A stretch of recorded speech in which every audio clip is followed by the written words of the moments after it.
একসাথে দুটো কাজ সেরে নিলাম। ছোট জিনিস কিনেও এখন মনে হচ্ছে অনেক বড় ভুল করে ফেলেছি। রাধে রাধে বন্ধুরা, কেমন আছো তোমরা সবাই? আশা করি ভীষণ ভালো আছো, আর আমরাও খুব ভালো আছি।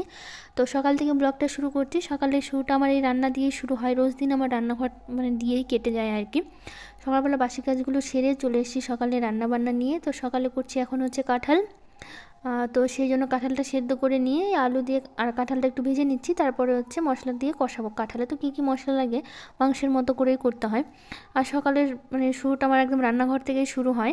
কারণ সকালবেলা ঘুম থেকে উঠে বাসি কাজ সেরে আমাকে সঙ্গে সঙ্গে চলে আসতে হয় রান্নাঘরে।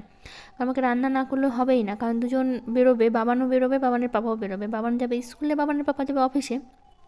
তো ওদের খাওয়ানোর জন্য আমাকে কি করতে হয়, সকালবেলা উঠে আগে রান্নাটা বসাতে হয়।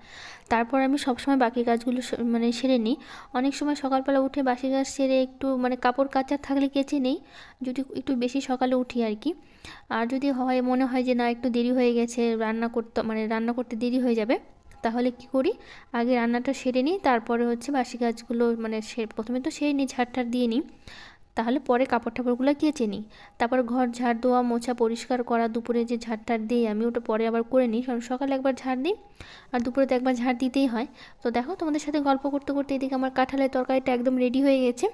আর একটু মিক্স সবজি করবো আর কি। সব সবজিতে এখানে আলু, বেগুন, পটল, ডাঁটা আছে, সজনে ডাঁটা, আর স্কোয়াশ দিয়ে, গাজর, একটু বিট ছিল, ওগুলো দিয়ে একটা সবজি করব। আর এর মধ্যে একটু পালং শাক দিব। তো বাগানে যেতে হবে একটু পালং শাক তুলতে, তো চলো যাই বাগানে। তো দেখো চলে এসছি, আর আমার পালং শাক অনেকটা তোলাও হয়ে গেছে। তো পাতাগুলো তুলে নিচ্ছি, আর কয়েকটা গাছও উঠাচ্ছি। কারণ হচ্ছে না, পালং শাকটা না অনেক ঘন হয়ে গেছে, যেগুলো মাঝখানেরগুলো ঘন আছে ওগুলো না বড় হতে পারছে না। সাইডেরগুলো পাতাগুলো বেশ বড় হয়েছে, কিন্তু মাঝখানেরগুলো বড় হতে পারছে না। তো সব তুলে নিয়ে এসছি, আর এই শাকটা আমি দিয়ে দিলাম, দিয়ে হচ্ছে করবো আর কি। বেশ ভালো লেগেছে খেতে। হালকা চিনি দেবো, আর আদা বাটা দিয়েছি, আর হচ্ছে একটু ভাজা মশলা দেবো আর কি, একটু জিরে গুঁড়ো দেবো আর কি, যেটা ভেজে গুঁড়ো করে নিয়েছি ওটা দিয়েই করে নেবো আর কি। আর খেতে কিন্তু দারুণ হয়েছিল, আর বেশ ভালো লেগেছে। আর করছি একটু কাঁঠালের বড়া করছি। তো কাঁঠাল করার সময় যে এঁচোড় আর কি, এঁচোড়টা ওটা সেদ্ধ করার সময় তো আমি কিছুটা রেখে দিয়েছিলাম, ওটাই হচ্ছে আলু সেদ্ধ দিয়ে আর একটু মশলা দিয়েছি ওর মধ্যে দিয়ে বড়াটা করে নিলাম। তো আবার এই যে দুধ নিয়ে এসেছিলো, বাবা এসেছিলো, বাবা দুধ দিয়ে গেছে আর কি। তো মায়ের বাড়ি থেকে আর কি দুধ পাঠিয়েছে। তো এই দুধটা দিয়ে একটু পায়েস করবো। পাপা বললো একটু পায়েস করে নাও, তাহলে ভালো হবে। তো এখনই আমি দুপুরেই করে নিচ্ছি, কারণ দুধটা সকালেই এসেছে। তো ভাবলাম গরম করে রেখে দিলেও হতো, তো ভাবলাম করিয়ে নিই একবারে পায়েসটা, তাহলে ভালো হবে।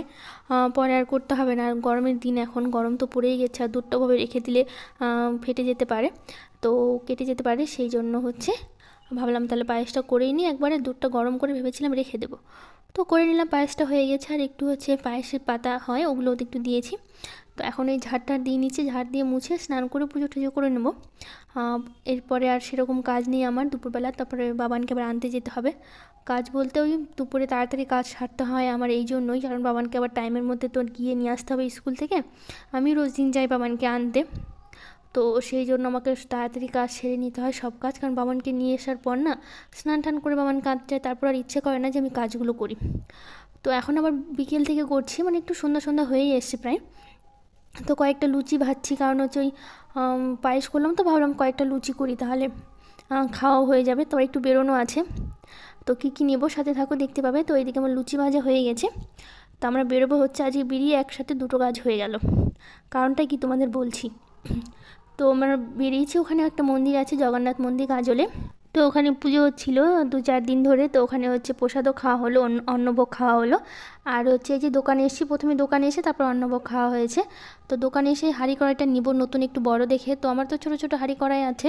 তো যখন লোকজন আসে তখন মনে হয় যে না, কত বড় ভুল করেছি, মনে হয় যেন আর একটু বড় নিলে ভালো হতো। তখন আবার ভাবি যে সবসময় তো আর অত বড় হাঁড়ি কড়াইতে রান্না করা সম্ভব নয়, আমরা মাত্র 3 জন লোক। তো সেই জন্য এখন একটা বড় নতুন নিয়ে রাখলাম। আর ছোট তো দুটো কড়াই আছে, আর একটা হাঁড়ি আছে। তো এই এখন আমরা এখানে মন্দিরে এসেছি, ওখানে গান হচ্ছিলো, ঠাকুরকে প্রণাম করে।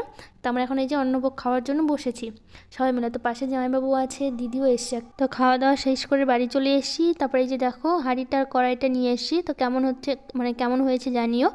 আর আজকের ব্লগটা যদি ভালো লেগে থাকে একটা লাইক, শেয়ার, কমেন্ট করে দিও, আর আমার চ্যানেলটাকে সাবস্ক্রাইব করে দিও।